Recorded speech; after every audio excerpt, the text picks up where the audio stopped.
Hello students, good morning. Jai Swaminarayan. All of you, welcome to class 4th in Atmiya Green School. My name is Prajakta and I am a maths teacher. Now we will start revision of lesson number 4, division and unitary method. So student, I hope all of you nicely understood lesson. Our lesson is completed and mathematics A also completed. Now today we will start mathematics B, but before starting this topic, first we will see what you had learned our last classes.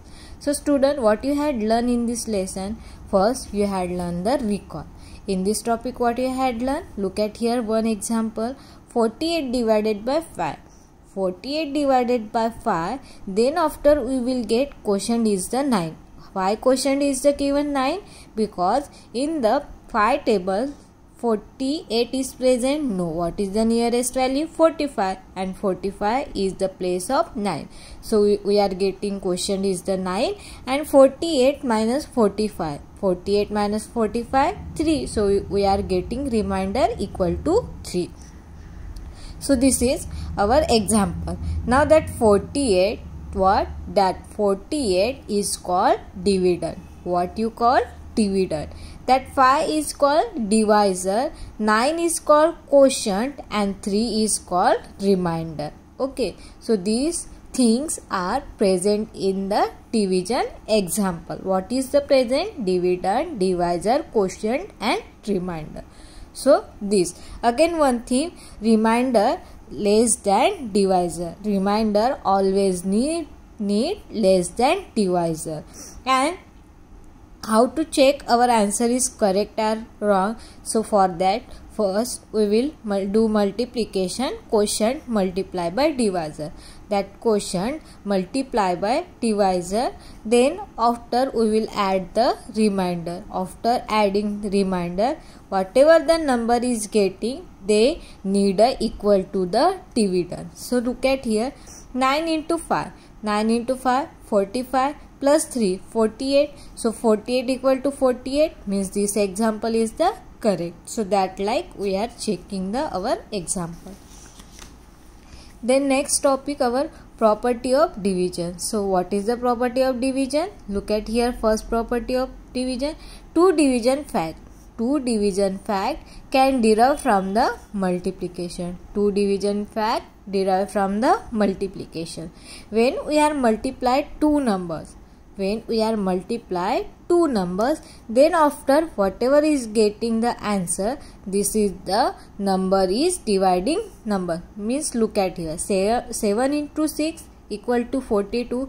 When we are divide 42 by 6, we will get 7, and when we are divide 46 by 7, we will get the 6. This is the relationship between the multiplication and division. Then next is the, if a number is divided by 1. If the number is divided by 1, the answer is number itself number.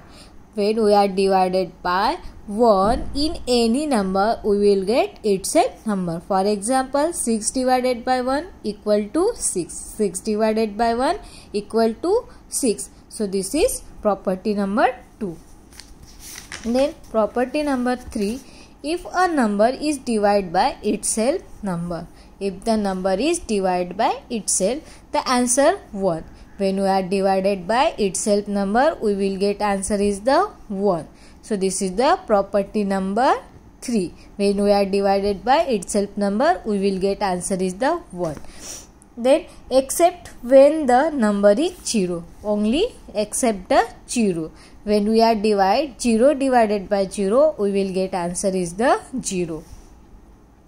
If 0 is divided by number, the answer is the 0. When we are divide 0 in any number, so we will get quotient equal to 0. So this is the property number 4. Then after we had learned the division by 4-digit number by a 1-digit number. Then after we had learned the division by a 2-digit number. Then divide by 10, 100 and 1000. What we had learned? 10, 100 and 1000. So when we are divide 10 in any number, so in this case whatever the value in the one place, this is our remainder and rest number is the quotient. Then when we are divide 100 in any number, 1 and 10's place value is the remainder and rest number is the quotient. And when we are divided by 1000 in any number, 1000 in any number, 1, 10's and 100 place value are the remainder and rest number are the quotient. So this is the divide by 10, 100, 1000. Now here is the up to 1000. Suppose we are divide 10,000 in any number. Which number? 10,000 any number.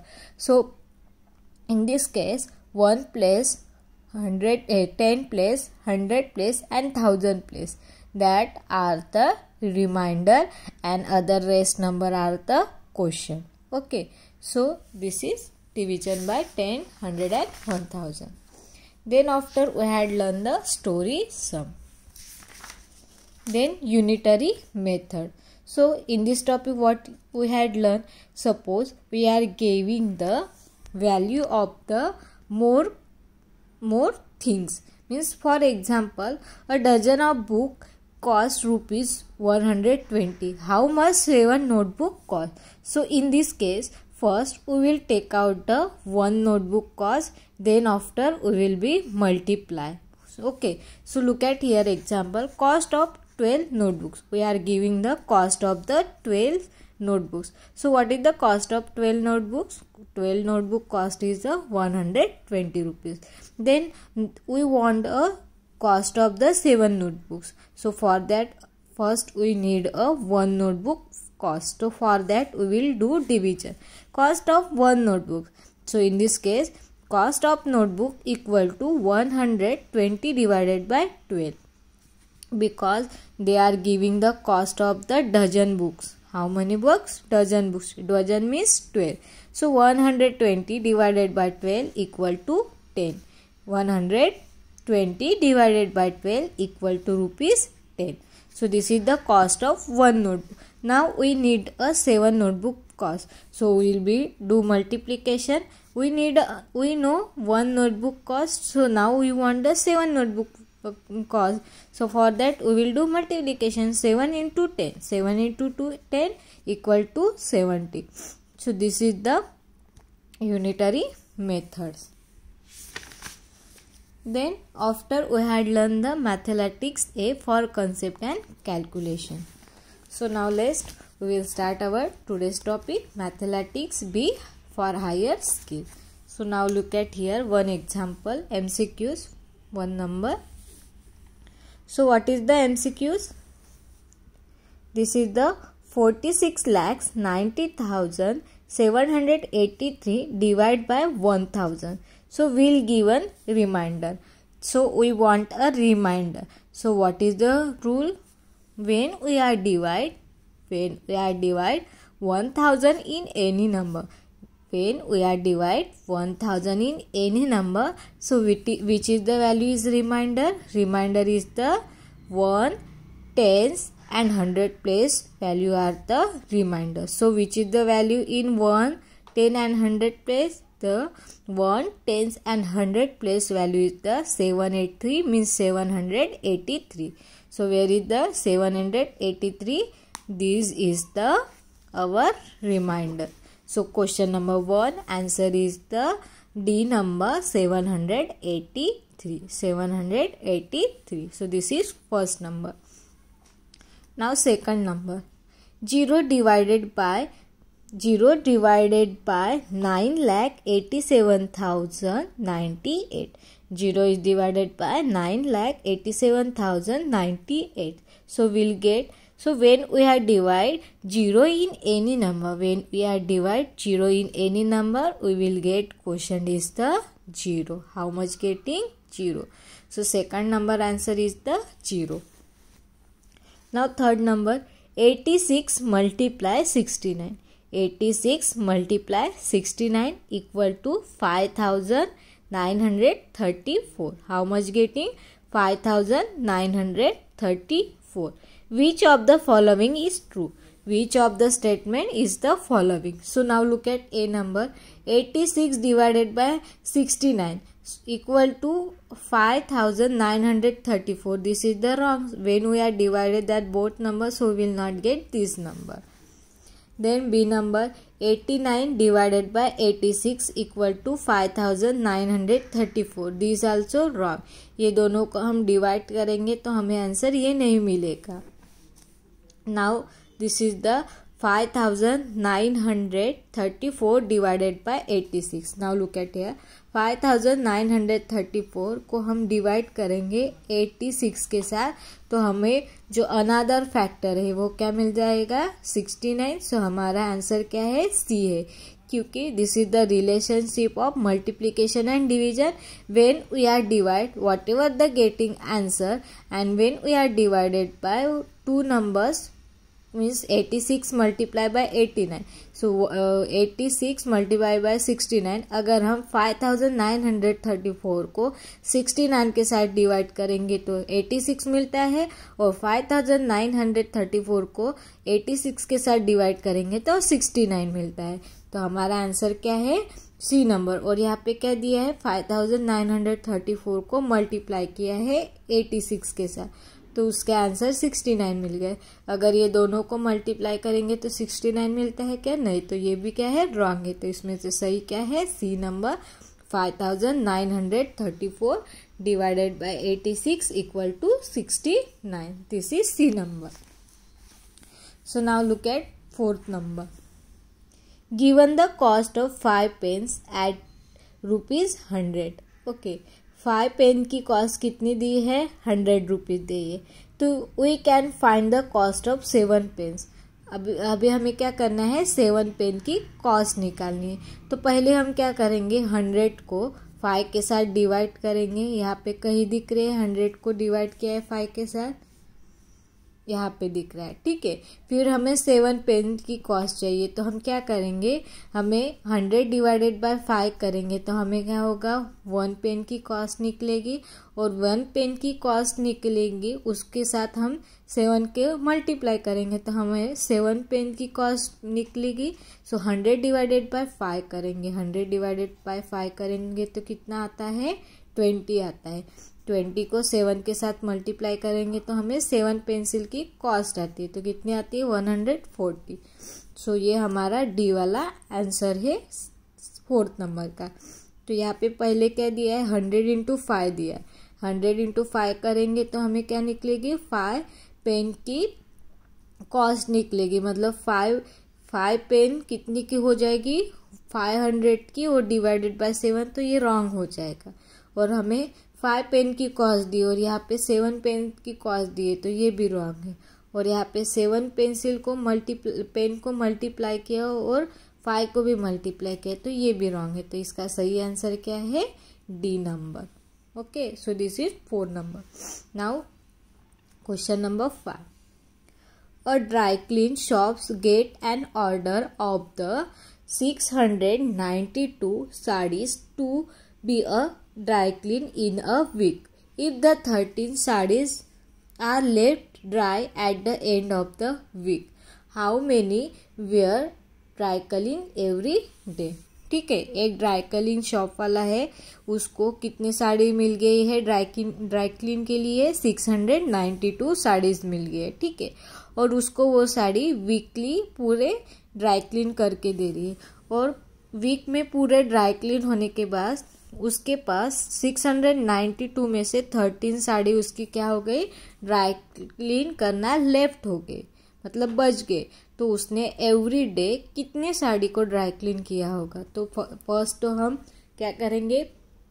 692 में से 13 को minus करेंगे, क्योंकि हमें 1 week में उन्होंने कितने sari dry clean किए हैं वो निकालना है. तो ये 13 साड़ी क्या हो गई? उसकी ड्राई क्लीन करना लेफ्ट है, बच गए, तो वो हम इसमें काउंट नहीं करेंगे. तो now look at here. Use the picture to solve this problem. ये पिक्चर यूज करके हमें क्या करना है, प्रॉब्लम को सॉल्व करना है। उनके पास कितने साड़ी थी, 692 साड़ीज थी। Total number of saris equal to 692।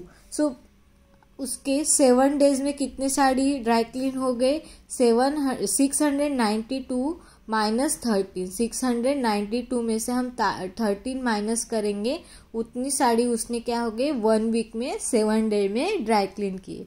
और 13 साड़ी क्या हो गई उसकी लेफ्ट है, बच गए ड्राई क्लीन करने की, ठीक है। और जो वैल्यू 692 में से 13 माइनस करेंगे, जो भी वैल्यू आएगी वो हमारी 7 डे की है। और फिर जो भी वैल्यू आएगी उसको 7 के साथ डिवाइड करेंगे तो हमें 1 डे की वैल्यू आएगी। अभी 692 में से हम 13 माइनस करेंगे तो कितना बचता है, सो यहाँ पे करके देखेंगे। 692 माइनस 13, ठीक है। 692 में से 13 माइनस करेंगे, यहाँ पे क्या आ जाएगा 8 आ जाएगा, यहाँ पे 12 आ जाएगा। 12 माइनस 3 9, 12 में से 3 गया, कितना बच गया 9। 8 माइनस 1 7 एंड 6। सो कितने साड़ी उसने 1 वीक में ड्राई क्लीन की है, 679। 679 साड़ी उसने 7 डे में ड्राई क्लीन की है। क्या की है, ड्राई क्लीन की है। क्योंकि उसके पास कितने साड़ी थी, 692 साड़ीज थे, उसमें से 13 साड़ी उसकी ड्राई क्लीन करने की बच गई है, तो वो क्या होगी वहाँ से लेफ्ट हो जाएंगी 7 डे में से। और अभी उसने 7 डे में कितने साड़ी ड्राई क्लीन की है, 679।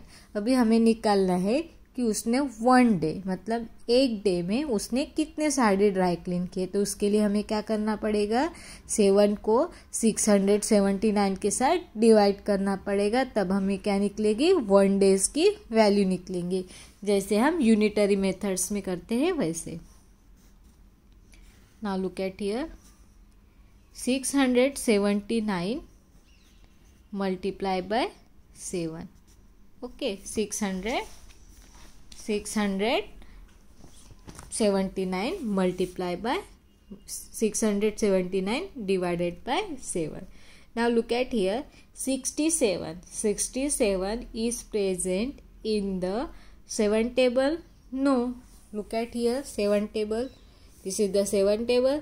7 के टेबल में आपको दिख रहा है 67 दिख रहा है, सॉरी 67 दिख रहा है। No, what is the nearest value, 63 is the place of 9। तो हम यहाँ पे क्या लिख देंगे, 9 लिख देंगे और यहाँ पे 63 लिख देंगे। Now 7 minus 3 4, now bring out 9। Now 49 is present in the 7's table, yes, in the place of 7 7s are 49। So we'll write here 7 and here 49 minus 49 equal to 0। So 1 day में उन्होंने कितने साड़ी ड्राई क्लीन किए है, 1 day में 97 साड़ी क्या की है, dry cleans की। कितने साड़ी ड्राई क्लीन्स की है, 97 in the 1 days। So this is example number 5। Now look at here, example number 6। 2045 divided by 63। 2045 divided by 63 gives quotient 56 and remainder equal to 29। Use the result to filling the blanks each of the following without doing any division or multiplication। क्या दिया है, नीचे कुछ example दिए है, ठीक है। यहाँ पे क्या दिया है, 2045 को डिवाइड किया है 36 के साथ। किसके साथ डिवाइड किया है, 36 के साथ। तो हमें आंसर कितना मिल रहा है, हमें आंसर मिल रहा है उसमें 2045 को डिवाइड किया है 36 के साथ, तो हमें आंसर मिल रहा है 56। और हमारा जो क्या है रिमाइंडर है वो कितना मिल रहा है, 29 मिल रहा है। तो हमें ये यूज करके ये सम सॉल्व करना है, ठीक है। तो example number 1, 36 multiply by 56. 36 multiply by 56. So look at here. First a number 36 into 56 है. Okay. 36 into 56 हमें कितना आंसर मिल सकता है? अगर 36 मतलब 2045 को हम किसके साथ डिवाइड करते हैं? 36 के साथ डिवाइड करते तो हमें आंसर मिलता है 56 और रिमाइंडर मिलता है 29. क्या मिलता है? रिमाइंडर 29 मिलता है. तो हमें ये दोनों का मल्टीप्लिकेशन चाहिए. क्या चाहिए? मल्टीप्लिकेशन. दोनों का मल्टीप्लिकेशन करके हमें और उसमें रिमाइंडर ऐड करके हमें आंसर मिलता है 2045. हमारा जो एक फार्मूला है क्या है? Dividend quotient multiply by divisor plus remainder equal to क्या होता है? हमारा डिविडेंड होता है. ये हमारा रूल है. तो हमें ये दोनों को हम मल्टीप्लिकेशन करेंगे और इसमें ऐड करेंगे तो हमें क्या मिलता है? डिविडेंड मिलता है. नाउ हमें ये दोनों ही चाहिए. क्या चाहिए? ये दोनों ही चाहिए. ये दोनों को मल्टीप्लिकेशन करने के बाद हमें इसका आंसर चाहिए. यहाँ पे रिमाइंडर कितना है? रिमाइंडर 29 है. अगर इसमें हम ये दोनों को मल्टीप्लिकेशन करेंगे और रिमाइंडर करेंगे तो हमें कितना मिलता है? 2045 मिलता है. लेकिन हमें सिर्फ ये दोनों का मल्टीप्लिकेशन चाहिए. तो ये क्या है? 29 यहाँ पे एक्स्ट्रा है. अगर हम ये यहाँ पे 2045 लिख देंगे, क्या लिख देंगे? 2045 लिख देंगे तो हमारा आंसर गलत हो जाएगा. तो हम अभी इस समय क्या करेंगे? 2045 को मल्टीप्लाई करेंगे किसके? उसको हम माइनस करेंगे उसमें से 29 को. 29 को हम क्या करेंगे? माइनस करेंगे क्योंकि हमें जो हमारा क्या है? जो हमारा डिवाइजर है और हमारा क्वोशंट है उसका मल्टीप्लिकेशन चाहिए. ये हमारा 29 2049 में हमारा 29 ये एक्स्ट्रा है क्योंकि ये रिमाइंडर बच रहा है. ठीक है. सो नाउ हम क्या करेंगे? सब्ट्रैक्शन करेंगे. सो 5 से माइनस होगा क्या? यहाँ पे 15 हो जाएगा, यहाँ पे 3 हो जाएगा. 15 में से 9 गया तो कितना बचता है? 6 बचता है. और 3 - 2 करेंगे तो 1 बचता है. 0 और 2 कितना आ गया है? 2016 हो गया है. 2060. अगर आपको लगता है तो मैं एक बार हम क्या करेंगे? मल्टीप्लिकेशन भी करके देख लेंगे. 36 मल्टीप्लाई बाय 56 दोनों का हम मल्टीप्लिकेशन करके देखते हैं. 6 6 36, 6 और 3 हमारा कैरी हो गया है. 6 into 3 18, 18 plus 3 21. Now put 0 because 5 is the place of 10, so 1 के प्लेस पे हम 0 पुट करेंगे. 5 into 6 30, so 3 is the carry. 5 into 3 15, 15 plus 3 18. कितना हो गया? 18 हो गया. यहाँ पे 6 हो गया है, यहाँ पे 1 हो गया है. 2 plus 10 10, 2 plus 8 10 हो गया. 0 1 कैरी हो गया तो 2016 आ गया. तो हमने जब 2045 में से 29 को माइनस किया तो हमें कितना आता है? 2016 आ गया. इसका मल्टीप्लिकेशन कितना आता है? 2016 आता है. Now look at here. 56 multiply by filling the blanks plus 29. ये हमारा रूल है. हमारा 56 क्या है? हमारा 56 हमारा क्वोशंट है. उसके बाद रिमाइंडर ऐड होता है तो यहाँ पे क्या आएगा? डिवाइजर. डिवाइजर कितना है हमारा? 36. तो हम 56 मल्टीप्लाई बाय 36 करेंगे और उसमें क्वेश्चन करेंगे तो हमें क्या मिलता है? डिविडेंड मिलता है. ये वाले जो रूल है उसके अनुसार. तो ये B number. Now C number 2050 divided by 36. so given the question 56 and remainder equal to remainder कितना होगा? यहाँ पे क्या है? 2045 है.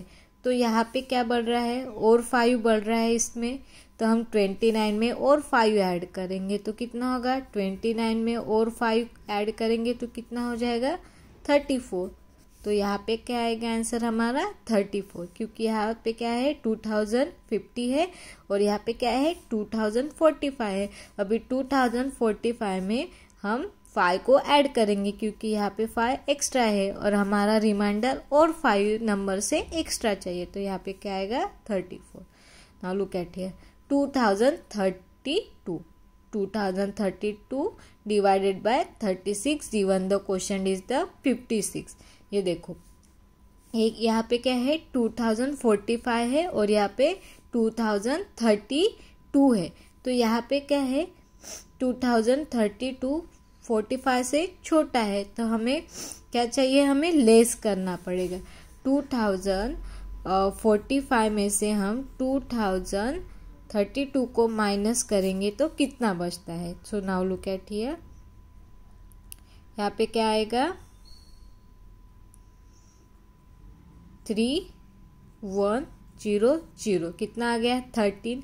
अभी हमें क्या करना पड़ेगा, 29 में से हमें 13 को माइनस करना पड़ेगा क्योंकि 2032 और 2045 दोनों का डिफरेंट कितना है 13 से है, और 32 ये क्या है 45 से 13 नंबर से छोटा है, तो हमारा रिमाइंडर भी क्या चाहिए 13 नंबर से छोटा चाहिए। तो हमें 29 में से 13 को माइनस करेंगे। 9 माइनस 3 कितना होता है 6, 2 माइनस 1 1, सो कितना आ गया है 16, कितना आ गया है 16 आ गया। सो विल राइट हियर 16, यहाँ पे क्या लिख देंगे हम 16 लिखेंगे, ठीक है। Now question number E, 65 multiply 55, 65 multiply 55, so 66 multiply by 56। यहाँ पे देखो 56 है 55 है, यहाँ पे 56 है क्या है, तो यहाँ पे क्या होगा, यहाँ पे 56 है, ये 36 है, यहाँ पे 36 सेम है, यहाँ पे क्या है 55 है और यहाँ पे 56 है, तो यहाँ पे हम क्या करेंगे 1 लिखेंगे। 36 इंटू 56 में से 1 माइनस होगा तो हमारा 51 आ जाएगा, तो 36 मल्टीप्लाई बाय 56 माइनस 36 इंटू 1 हो जाएगा। 56 में से हम 1 माइनस करेंगे तो यहाँ पे 55 आता है। यहाँ पे देखो क्या है 36 multiply by 57, 36 multiply by 57, 36 multiply by 56। अभी 56 है, यहाँ पे एडिशन का साइन है, 56 में क्या मिलाएंगे तो हमें 57 आएगा, तो यहाँ पे हम 1 मिलाएंगे तो हमें आंसर कितना आ जाएगा 57 आ जाएगा। 36 multiply by 56 plus 36 multiply by 1, तो ये हमारा ये सिमिलर हो जाएगा। So this is question number 6. Now look at here question number 7. You have 100 marbles. You have 100 marbles and your friend has 20 marbles. तुम्हारे फ्रेंड के पास कितना है 20 marbles है. So how many marbles should you give to your friend so that both you have equal numbers of marbles. तुम्हारे पास कितने हैं 100 है marbles और फ्रेंड के पास कितने हैं 20 मार्बल्स है, तो उसको कितने मार्बल्स देंगे तो दोनों के पास इक्वल मार्बल्स होंगे। तो पहले तो हम क्या करेंगे दोनों के मार्बल को ऐड करेंगे, 100 प्लस 200 कितना होगा 120 होगा। अभी 120 को हम 2 के साथ डिवाइड करेंगे, क्या करेंगे 2 के साथ डिवाइड करेंगे 120 के साथ। क्यों डिवाइड करेंगे, क्योंकि हमें दोनों को इक्वल मार्बल्स चाहिए, ठीक है। सो 2 6 12, now bring down 0, 0 divided by 0 0, so will get 0। 2 divided by 0 कितना मिल गया 0। सो अभी कितने मार्बल दोनों के पास चाहिए 60 मार्बल दोनों के पास चाहिए, ठीक है। नाउ उसके पास कितने मार्बल्स है 20 मार्बल्स ऑलरेडी है, तो हमें 60 में से 20 को माइनस करना पड़ेगा, ठीक है। 60 में से 20 को माइनस करेंगे तो कितना होगा 40 मार्बल्स होगा। तो हमारे 100 में से हम 40 मार्बल्स उसको देंगे तो दोनों के पास कितने इक्वल हो जाएंगे, 60-60 इक्वल हो जाएंगे। ऑलरेडी उसके पास कितने मार्बल है, 20 मार्बल्स है, और हमें 20 मार्बल्स में से हम उसको 60 मार्बल्स दोनों के पास चाहिए, और 20 मार्बल्स उसके पास ऑलरेडी है, तो हम 60 में से 20 मार्बल को माइनस किया तो कितना आ गया, 40। सो 100 में से 40 मार्बल्स हम हमारे फ्रेंड को देंगे, तो हमारे पास क्या होगा, इक्वल मार्बल्स हो गए। So this is our question number 7, mathematics concept, mathematics be for a higher skill. So I hope all of you nicely understood our lesson. Thank you and have a nice day.